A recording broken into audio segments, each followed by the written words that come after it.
একটা ব্যাটসম্যান চিন্তা করতেছে একটা বল খুব সুন্দরভাবে ব্যাটে আসবে, কিন্তু বলটা যদি শেষ মুহূর্তে বেশি না 2 থেকে 3 ডিগ্রি যদি টান খায়, আর টান খেয়ে যদি ব্যাটের এজে লাগে, আর এজটা যদি স্লিপে যায়, আর স্লিপে যদি ফিল্ডার থাকে, আর ওই ফিল্ডার যদি ক্যাচ নিতে পারে, তখন বুঝতেই পারেন সোনায় সোহাগ হয়ে যাচ্ছে।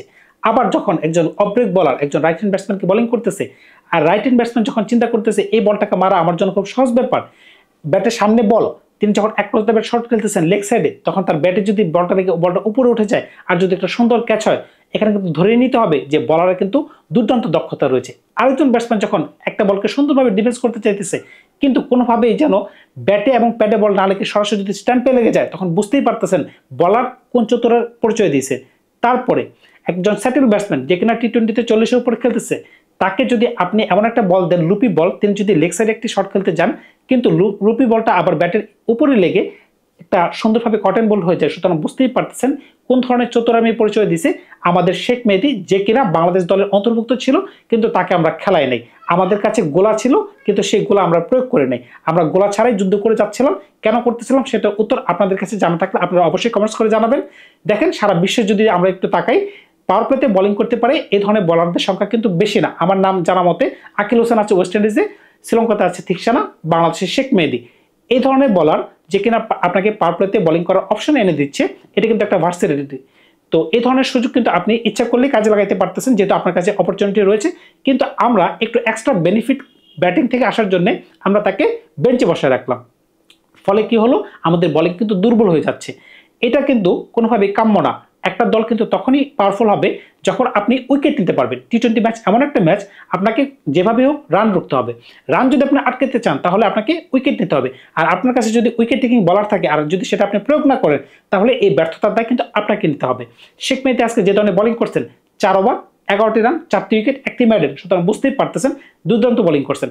সবচেয়ে বড় কথা হচ্ছে তিনি যে বেঞ্চে 2টা ম্যাচ বসেছিলেন, তারপরে ইউ এর সাথে তার বাজে পারফরমেন্স, পাকিস্তানের সাথে তার বাজে পারফরমেন্স, এই ধরনের বাজে পারফরমেন্সের পরে তিনি সরাসরি দলে ঢুকে যে ধরনের পারফরমেন্স দিয়েছেন, দুর্দান্ত পারফরমেন্স দিয়েছেন। শ্রীলঙ্কা চিন্তাই করে নাই যে এই ধরনের বোলিং তিনি করতে পারবেন। মানে পরীক্ষা দিতে বসছে শ্রীলঙ্কা, মুখস্থ করে আসছে এই ধরনের প্রশ্ন আসবে, কিন্তু পরীক্ষায় প্রশ্ন কমন পড়ে নাই, বিষয়টা এরকম হয়ে গেছে।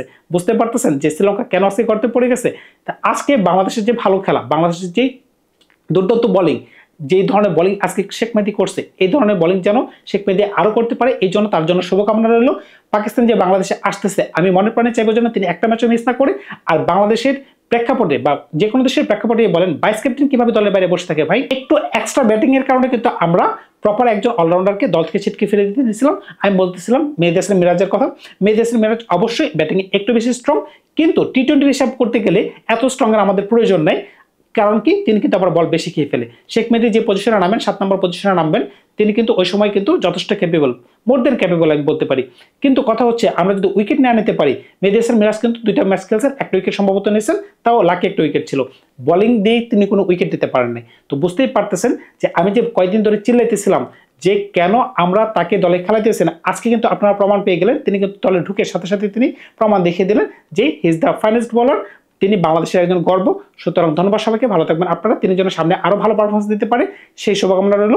আর তার যে চতুরামির পরিচয় আমি দেখছি দুর্দান্ত। আসলামকে তিনি যেভাবে তিনি বোকা বানিয়ে আউট করছেন, ব্যাটের সামনে বল কিন্তু হঠাৎ করে টান, তার ব্যাটও লাগে নাই বল, প্যাডও লাগে নাই বল, সুন্দরভাবে বল, কি বলবো ভাই। তারপরে দীনেশ চান্দিমাল মনে করতেছে 3 বছর পরে ব্যাটিং করতে আসে আমি সুন্দরভাবে ছক্কা মারতে পারবো, কিন্তু না, আউট হয়ে গেলেন। কুশল পেরেরা, যার মাঝখানে আমরা শ্রীলঙ্কাবাসী বা সারা বিশ্ববাসী কি বলি আমরা, যে সানাত জয়সুরের রূপ নাকি আমরা দেখতে পাই, কিন্তু তিনি গোল্ডেন ডাক মারলেন। সুতরাং বুঝতেই পারতেছেন যে তিনি কোন ধরনের বোলিং করছেন। এক কথা কয়বার বলবো ভাই, কারণ হচ্ছে অন্য কোনো কথাই নাই, তার বোলিং দেখে আমরা একদম বাকরুদ্ধ হয়ে গেছি। সুতরাং বুঝতেই পারতেছেন আজকে কোনো আর কথাই হবে না, শুধুমাত্র শেখ মেহেদী, শেখ মেহেদী, শেখ মেহেদী। ধন্যবাদ সবাইকে, ভালো থাকবেন আপনারা। নতুন কোনো গল্প নিয়ে খুব শীঘ্রই হাজির হবো আপনাদের সাথে।